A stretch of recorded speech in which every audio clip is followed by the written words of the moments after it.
sejahtera, Om Swastiastu, Namo Buddhaya, Salam Kebajikan.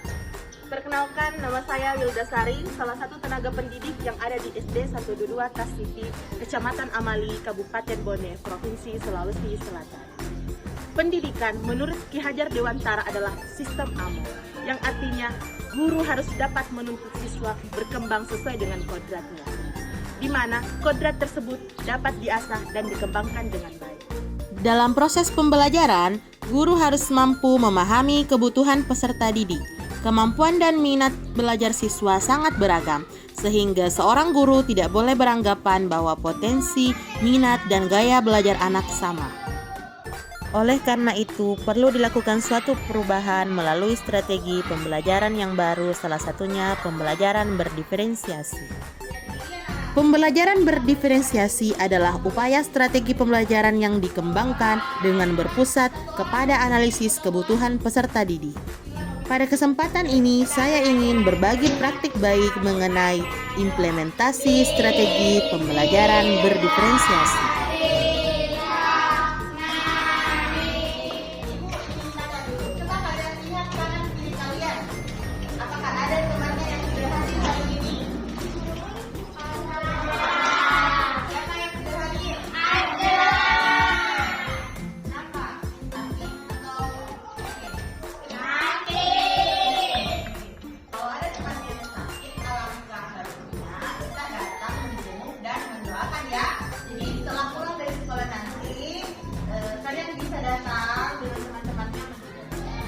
Lanjut, hari ini kita belajar pelajaran IPA tentang fotosintesis.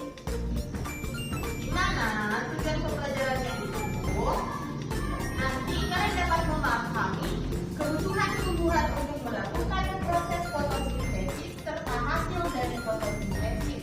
Lalu kalian dapat memahami dampak proses fotosintesis dan mengaitkan. Di kelas yang saya ajar, anak-anak memiliki tingkat kecerdasan, minat, dan gaya belajar yang berbeda.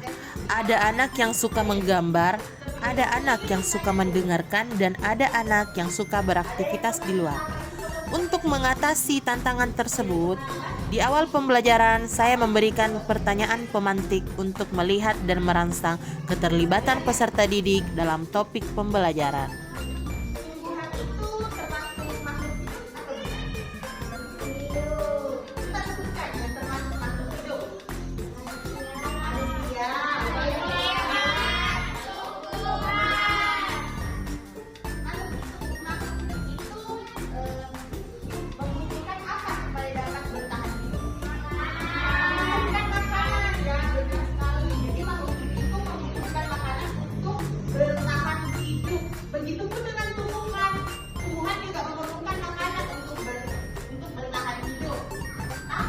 Bedanya dengan hewan dan manusia, kalau manusia dan hewan bisa mencari makanan sendiri, bisa berburu, tidak dengan tumbuhan. Tumbuhan tetap berada di tempatnya.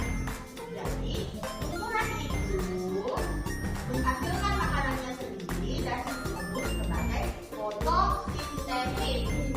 Jadi, fotosintesis adalah cara tumbuhan untuk menghasilkan makanannya sendiri.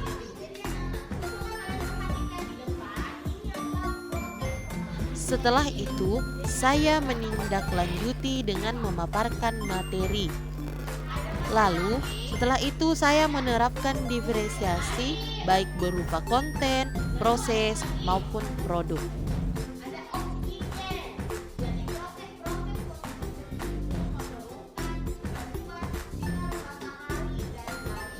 Kita akan membagi kelompok. Ibu tanya terlebih dahulu, siapa di sini yang suka menggambar? Coba angkat tangannya.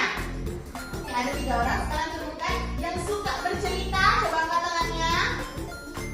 Ada 4 orang yang suka bercerita. Lalu yang suka bermain.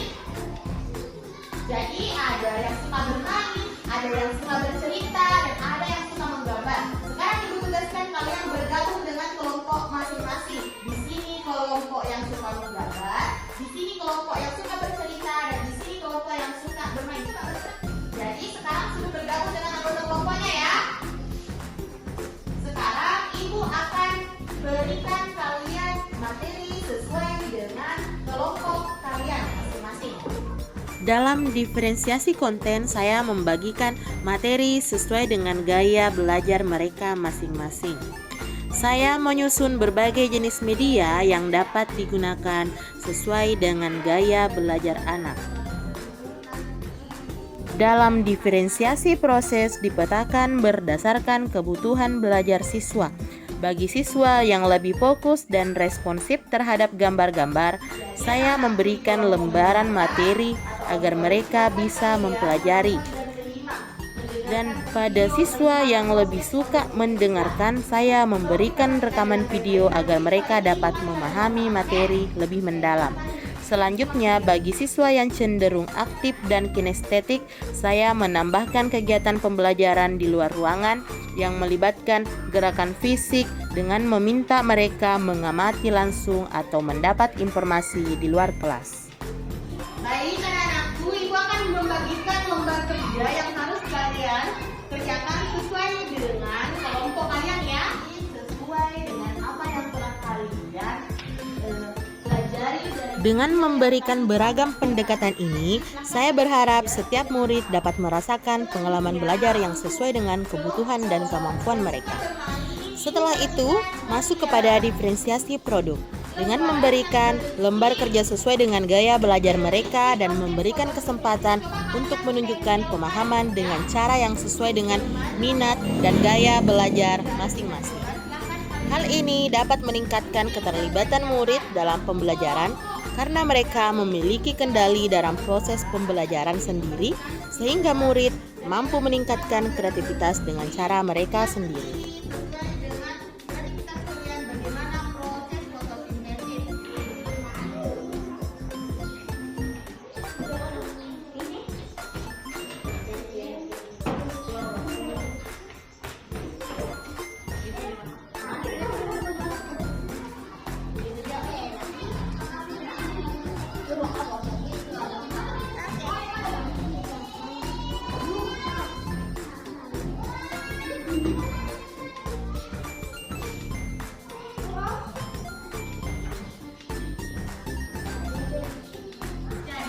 Karena kalian telah menyelesaikan tantangan yang telah Ibu berikan, masing-masing kelompok akan mempresentasikan hasil karya yang telah kalian buat.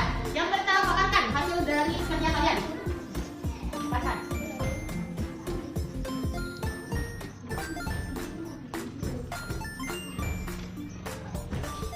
Silakan dibacakan prosesnya. 1. Saya mencari bukan tulis.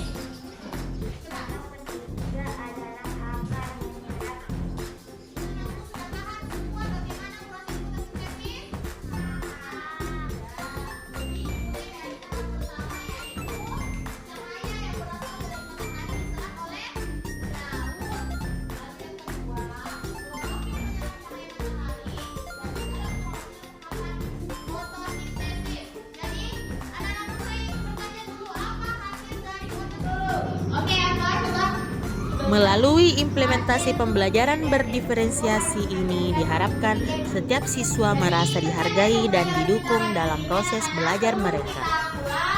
Hasil dari dampak pembelajaran ini sangat positif. Siswa menjadi terlibat dalam pembelajaran, mereka dapat memahami konsep pembelajaran dengan baik dan tentunya motivasi mereka meningkat.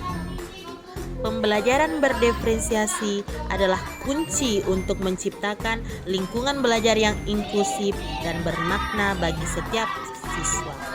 Mari bersama-sama untuk merangkul keberagaman dalam proses pembelajaran demi terwujudnya merdeka belajar. Terima kasih, saya Wildasari. Wassalamualaikum warahmatullahi wabarakatuh.